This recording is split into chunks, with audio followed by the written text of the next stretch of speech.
Morning all, it's Friday 4th of March and I'm out here on the course this morning. I'm going to try and give you a bit of a course and in fact a bit of a club update today, so a bit of a different video update. We'll try and include some club stuff as well, so let's go and see what the boys are doing.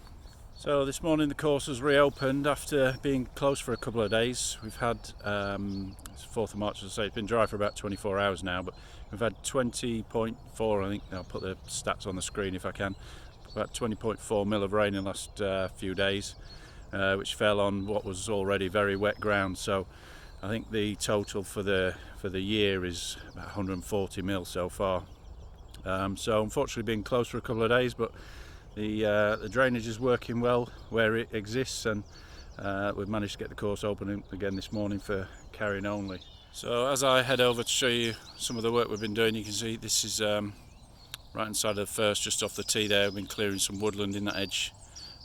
This is all part of a drainage project that we've done in ditch line in the woods there, but it's turned into a bit of a monster. We've uncovered a problem on the chipping green there as well and tackled the whole thing. I've no doubt you've probably heard me say in the past, sometimes you have to crack a few eggs to make an omelette, and I think that's what the boys have been doing out here this week. Certainly difficult working conditions, certainly made a bit of a mess, but this will all come back, all recover nicely. So what we found here, we had a problem with this chipping green. There's been a wet patch in it for several months through last summer. I think it appeared and coincided with the resurfacing of the tennis courts, but it's been getting worse and worse. So while we're in this area, we've had a look and see if we can find the problem. So you can see there where the water's coming up. It's just a constant run of water.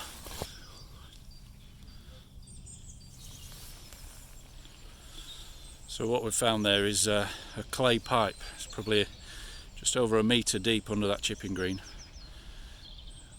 I'd say 40, 50 years old. So the clay pipe's down there. There's been some previous attempts at draining that area. Obviously the clay pipe's pushed up, the water's found its way to the surface in the chipping green, and that's caused a problem with the chipping green. So you can see over my shoulder we've drained this down into an existing drain that we had in this area, and that'll all tie in and run down towards the lake. Problem solved. So there's a couple of the boys here doing this job now, and I'll just introduce Louis for those who don't know him. Hello. With his able assistant, Jem. There you go. So it's one man and his dog. Louis, tell us what's next for this job. Okay, so basically, obviously we've dug down to our depth with where we're going to go with the pipe. So we're going to just put a base of gravel in first, then put the pipe in, backfill with gravel, connect up down to the main carry, which runs off down into the fairway drainage network down there. So we'll just connect up with a Y junction here, and hopefully we'll resolve this issue. Perfect. I don't mind if that goes to the members. So this is the area to the right of the first, just off the tee that we're working in. We didn't actually intend to get into this area, but the weather was poor, so it was a good opportunity to do this work and not make too much mess. We're not travelling across the golf course. But what we've actually done, the main reason we started here, is we've opened up this pre-existing ditch through the woods here. This is a ditch that runs from the right hand side of the second fairway through the woodland between the two holes, and it runs down, and we've cleaned it all out and put a new pipe in just to connect it to our existing drain, and you can see there's a steady stream of water running down here, and I'll show you the other end.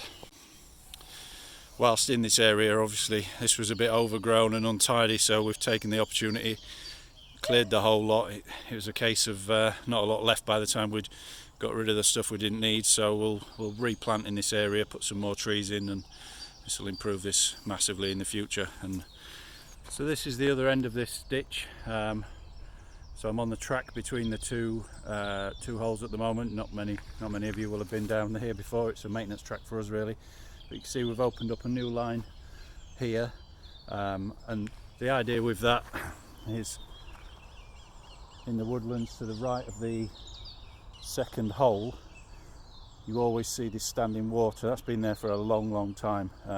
So So we've finally got an opportunity, and we're going to bring that ditch under this path that I'm stood on, tie into this area, and hopefully take all this water away, which will dry out the right hand side of the second and give us somewhere to drain into in the future. And as you can see, if I pan across this area, there's actually a lot of standing water in this area, and this some of this water will stand here all year. Actually, it's a very wet space, so getting this draining here is a good idea. One of the other jobs that this will assist with is this drain here on the right hand side of the second, short of the second. So that drains, with the contractors put this one in before my time, but this drains across to the right hand side into a soakaway in that area. So by drying that area out, hopefully we'll get some better drainage results in that bunker. What I'm going to show you next while I'm out here then, and I shot some of this footage a couple of days ago as well, so I'm going to show you some of the storm damage that we've suffered recently, but also some of the trees that we've been planting, and this is another area that's been done. So here between the second and third, you can see there's 5 or 6 new silver birch gone in. These are a standard silver birch, about 12 feet high. And again, this is Stuart Lee and his volunteers put these in, and Stuart paid for these actually, so very grateful for that, on top of the fundraising he did in his captaincy. So I'm just going to walk down towards the 12th green here and try and show you the tree damage that we saw from the storms recently. Been quite destructive, not something we haven't seen for a while at the club. There's lots of work to do and ongoing works to clear up a lot of the mess. So I'll just flip the camera around there, and you can see top of the oak there that came out. The oaks in this area, if I just zoom back a little bit, you might just be able to see the top of this oak here. It's actually been cut in the past, it's been reduced in height. These are probably 250 years old, this group of oak trees here. And they'll have stood quite nicely as a group together, but the top of this one and the one that's now damaged again were both removed way before my time. Probably took some height and weight out of them, and it's indicative that they were probably not as strong as they should have been on the inside. But you can see that that's a massive tear. That one's come out halfway down effectively, and that's a huge loss. It's a big gap it's created. The oak tree here left is now leaning heavily to the left, you can see. So one of the many jobs that we've got Brookman's Park Trees coming in to do in the next week or so is to trim up this one. The weight of it now is so heavily leaning towards the left that we'll have to have that reduced, and try and balance the tree a little bit more so that it'll stand there hopefully for a long time to come. Here in the woodlands on 12, you can see still lots and lots of branches laid around from all the storm damage that we had. There's literally everywhere. So this is a huge job, and the reason it's not being tackled quicker is it's just wet out here, and we don't want to be out here with too much equipment. But as soon as it's dry enough, we'll get the tractors and trailers out here and pick up all this lying debris. In the meantime, the boys are concentrating on some other jobs. Here's another area between 12 and 13 where you can see lots of new plants have gone in. Some Scots pine there, there's some beech gone in as well, and just joined up with the oak trees that we already had in this area. And just looking at this area, I know Stuart Lee, who raised a couple of £1,000 or more during his captain's year, would like me to, I'm sure he'd want me to pass on your thanks for supporting the charity in his captaincy, and all that money has gone into these trees, and Stuart and his volunteers have led the way in helping plant these things as well. So thank you to Stuart and everybody who contributed to that. I'm sure you all read the regular updates and newsletters we send out. There's a picture of the yew tree limb that came down here, which you can see has been cleared by the boys. Again, that's left a bit of damage there, but hopefully that one will be okay. It's left quite a gap though, and we'll probably put some further planting in there. So I'm back in the office, and as you know, we had the EGM last Sunday. Just give you a bit of an update on that. I know Bill has already given the results in his view from the chair recently, but just to elaborate further on that. So we had 64 people voting at the actual meeting.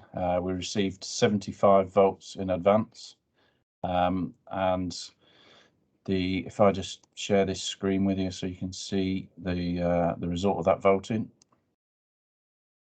So you can see that on this resolution 1 and 2 is just showing you the votes in advance. The room actually was unanimous. There were no votes against the either resolution 1 or 2. So they've gone through with a overwhelming majority, which is good news. So the trust work has already begun. Rules were updated, and one of the really important things is that the rules have been updated to allow for electronic secure poll voting in the future, which is really good news because we need to engage with more people. Total of 139 people, as you can see here, have contributed to the votes on this. Which isn't enough, really. We want to engage with many more of our members. There's over 500 voting members, so we'd like to get that number right up there so that you're all guiding the future of the club. But as I say there, 1 and 2 sailed through with huge majorities. Resolution 3, which was the swipe card I've just highlighted, you can see there that was a bit more controversial, I guess, a bit closer. So the club's proposal 3A received 61.2% majority in total. It was the favourite, if you like, of the three, but that's not how these things work. We need a 2/3 majority for anything that changes the rules. So we skipped on to resolution B, which received 36% in favour, and then finally resolution C, which was 30.2% in favour. And so none of those resolutions have carried. What does that mean? It means then that the agreed status from the AGM in July will remain. So all members come April will very shortly actually will receive a renewal invoice, which will be due for payment on the 1st of April. And your renewal invoice will include £100 catering levy as before, to be spent on clubhouse catering only. It will include a £50 general levy, which can be spent anywhere. And that'll all be included on your renewal that you will receive in the next week. So here I'm going to show you how to have a look to see how much of your catering levy you've got left, if any. A vast majority of you spent it a long time ago, but anybody who's got some catering levy left, this is how you find out. So I'm going to share my screen again, and you'll go to the club website and out of the way, go to club website and log in as usual. This PC remembers my details, so I'll log straight in. Once you get to the home landing page here, click on My Golf and just come down to the My Account section here. And once you're in this section, you can see this is where, if you don't know already, this is where you can see all your transactions. So you can scroll down, change the date range, see what you've been spending your money on. But this bit here is the important section at the top. So this is my clubhouse account. I've got 3760 on my account at the moment. You'll see that there is no levy there because it's long since gone if I'd had one. But if you've got a balance in this category here, in this column here, then if that says, for example, £10, then you've got £10 left of your catering levy. And this bit here tells you the total of the two together. So I haven't got a levy. If you have got a number here, this is what you have left to spend. And that will be forfeited at the end of March, as is the case with these levies. So you've got that until the end of March. You'll have whatever that number there says to spend before the end of March, or it will be forfeit. So we've got some Sunday lunches coming up. There's a draw night coming up in March as well. Just pop down and have a sandwich in the afternoons. You know, we're always here. The kitchen's open every day, so feel free to pop down and use up any last few pounds that you might have on that catering levy before the end of March. And finally, today, just an update on a few staff changes. So you've already seen Louis earlier in the video, who joined us around Christmas time on the golf course as our head greenkeeper. Looking forward to working with Louis for the foreseeable future. He's doing a great job so far, and I know he's been welcomed by many of you. And the camera shy amongst our team today will now start popping up in front of you. First of all, this is Charlie. He joined us as an assistant greenkeeper recently, joined us from Cheshunt Golf Club. He's just finished his first greenkeeping qualification. He's a very, very useful golfer, and no doubt you'll see him out on the course, and I'm sure you'll make him feel very welcome. If you ever see him out on the course playing, I've no doubt he will be 350 yards off the tee down the middle with a wedge in his hand on most holes. So say hello to Charlie if you see him out there. So moving on to the bar, just to introduce Suzanne, who some of you will have already met, I'm sure. She's joined us as Deputy Hospitality Manager quite recently, settling in well so far. I think this is her second week. And again, I'm grateful everybody's making her feel very welcome. You'll see her around, no doubt. Say hello. And in the final bit of news, to wrap up this one today, a familiar face to you all, no doubt, after many years behind the bar. I'm really pleased to say that Elise is going to switch roles and will now join the office team. So Elise has taken up a role starting next week as our office assistant, part-time still, and she's chosen to switch her career into a move into office-based work and business management in the future, and we're really pleased to support her in that, and I look forward to seeing her flourish in this new role. She's done a great job in the last few weeks where she's been helping us out, so it's a pleasure to make that permanent, and we'll support Elise with some training and education in the future, and hopefully we'll keep hold of Elise for a long time to come. But you won't see her behind the bar anymore. If you want to say hello, just pop your head in the office. That wraps it up for today. I'll try and get the next update out in sort of 5-6 weeks time. All the best.